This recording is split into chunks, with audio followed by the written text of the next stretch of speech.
আজকের দিনে অনেক শিশুকে আমরা দেখছি হঠাৎ রেগে যাচ্ছে, চিৎকার করছে, কারোর সঙ্গে মিশছে না, এমনকি অনেক সময় অদ্ভুত আচরণ করছে। আপনার আশেপাশেও এমন আছে কি?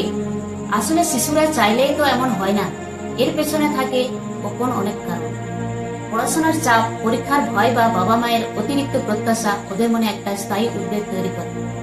পরিবারের অশান্তি, বাবা মায়ের ঝগড়া অথবা বিচ্ছেদের মতো ঘটনা শিশুদের মনে খুব গভীর ক্ষত সৃষ্টি করে। মোবাইল ইন্টারনেট আসক্তি, ওরা অনেক সময় সহিংস গেম বা ভিডিও দেখে মানসিকভাবে বিভ্রান্ত হয়ে পড়ছে।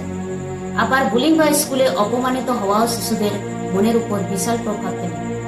আর হ্যাঁ, কিছু শিশুরা স্নায়বিক বা মানসিক সমস্যায় জন্মগতভাবেই আক্রান্ত, যা সময় মতো বোঝা যায় না।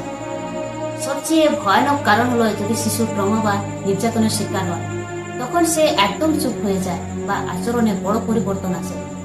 ওই আচরণগুলোকে অবহেলা করবেন না, ভালোভাবে কথা বলুন, বুঝতে চেষ্টা করুন, আর প্রয়োজনে একজন কাউন্সিলর বা মনোবিজ্ঞানীর সঙ্গে যোগাযোগ করুন।